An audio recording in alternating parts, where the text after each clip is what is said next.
Hello student, this is Exam Times Bangla. Netaji Subhas মুক্ত বিশ্ববিদ্যালয়ের special suggestion একেবারেই গুরুত্বপূর্ণ প্রশ্নগুলিকে নিয়ে আমরা আলোচনা করে থাকি আমাদের এই এক্সাম টাইমস বাংলা চ্যানেলে।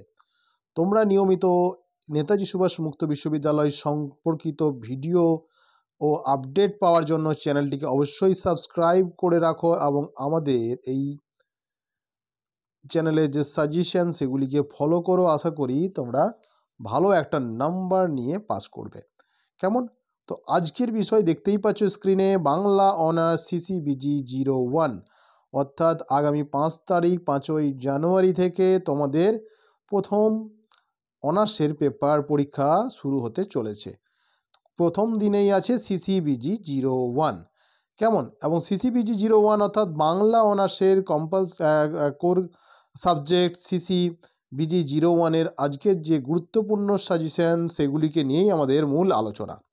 সাজেশনের যে প্রশ্নগুলি একেবারে গুরুত্বপূর্ণ বলে আমাদের এক্সপার্টরা মনে করেছেন, সেই প্রশ্নগুলিকে নিয়েই আজকে পরপর আমরা আলোচনা করব। তাই স্কিপ না করে প্রত্যেকটা প্রশ্নকে তোমরা একটু মন দিয়ে শোনো। আশা করি উত্তর লেখার সময় তোমাদের খুব কাজে আসবে। কেমন? চর্যাপদের আবিষ্কার, প্রকাশ, রচনাকাল ও কবি পরিচয় বিষয়ে আলোচনা করো। এখানে কয়েকটা জিনিস তোমাদের বলি। চর্যাপদ থেকে কিন্তু প্রশ্ন থাকবেই, অথবা চর্যাপদের সমাজচিত্রের পরিচয় দাও। এই দুটি প্রশ্ন একসঙ্গে আসতে পারে অথবা আলাদা করে আসতে পারে। খুব ইম্পর্টেন্ট একটা প্রশ্ন। চলে যাই নেক্সট প্রশ্নে। বরু চণ্ডীদাসের শ্রীকীর্তন কাব্যে সমকালীন সমাজে যে ছবি প্রস্ফুটিত হয়েছে তা আলোচনা করো। অথবা শ্রীকৃষ্ণ কীর্তন কাব্যের সাহিত্য মূল্য বিচার করো। Very important question for 2024, remember it. Okay, চলো দেখে নেব নেক্সট কোয়েশ্চেন। তো নেক্সট কোয়েশ্চেন প্রশ্ন কি বলছে? পরের প্রশ্ন বলছে, বাংলা সাহিত্যের ইতিহাসে মধ্যযুগের অনুবাদ চর্চার ধারায় অনুবাদ সাহিত্যের ধারায় কৃত্তিবাস ওঝার কবি কৃতিত্ব আলোচনা করো। ওকে, মধ্যযুগের অনুবাদ চর্চা বা অনুবাদ সাহিত্যে কৃত্তিবাস ওঝার নাম তোমরা প্রত্যেকেই জানো বাংলা স্টুডেন্ট হিসাবে, তাই এটা প্রশ্নটা কিন্তু খুব গুরুত্বপূর্ণ একটি প্রশ্ন। চলে এসো ভাগবতের অনুবাদক হিসাবে মালাধর বসু বা গুণরাজ খাঁর কৃতিত্ব। ওকে, দুটি আলাদা করে আসতে পারে অথবা একসঙ্গে আসতে পারে। এই দুটি প্রশ্ন আলাদা আলাদা করেও তোমাদের জন্য গুরুত্বপূর্ণ। তাহলে কৃত্তিবাস ওঝা এবং গুণরাজ খাঁ, মালাধর বসু ইম্পর্টেন্ট। কেমন? পাশাপাশি আবার দেখো, মহাভারতের শ্রেষ্ঠ অনুবাদক হিসাবে কবি কাশিরাম দাসের গুরুত্ব আলোচনা করো। Very important question. ওকে, এটাও তোমরা ডাবল স্টার দিয়ে রাখো। শাক্ত পদাবলী সাহিত্যের রমাপ্রসাদ সেনের কবি প্রতিভার পরিচয় দাও। ভেরি ইম্পর্টেন্ট কোয়েশ্চেন, এটাও লিখো। মুকুন্দরাম চক্রবর্তী আসবেই, কবি কঙ্কন মুকুন্দরাম, এই প্রশ্নটা কমপ্লিট করবে প্রত্যেককেই। এটাও very important question.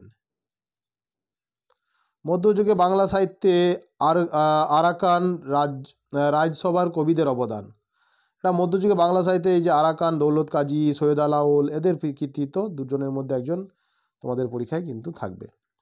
As per the syllabus যদি তোমরা ফলো করো তাহলে এখান থেকে একটা কোশ্চেন হয়েই থাকে এবং সেটা তোমাদের করতেই হবে। ধর্মমঙ্গল ধারার শ্রেষ্ঠ কবি ঘনরাম চক্রবর্তীর কৃতিত্ব আলোচনা করো। ইম্পর্টেন্ট, তোমরা করে নিও।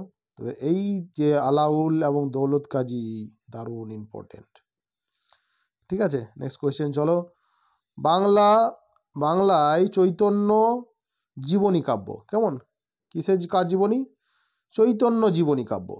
বাংলায় চৈতন্য জীবনী কাব্য রচনায় বৃন্দাবন দাসের চৈতন্য ভাগবত সর্বপ্রথম উৎকৃষ্ট বিচার করো।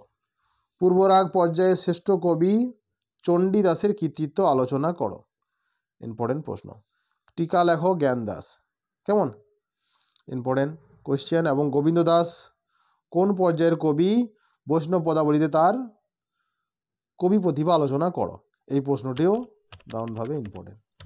তাহলে চণ্ডীদাস থেকে প্রশ্ন আসতে পারে অথবা চৈতন্য বৃন্দাবন দাস, এইখান থেকে প্রশ্ন আসতে পারে। Okay, thank you so much. Thank you প্রত্যেককেই ভিডিওটি দেখার জন্য।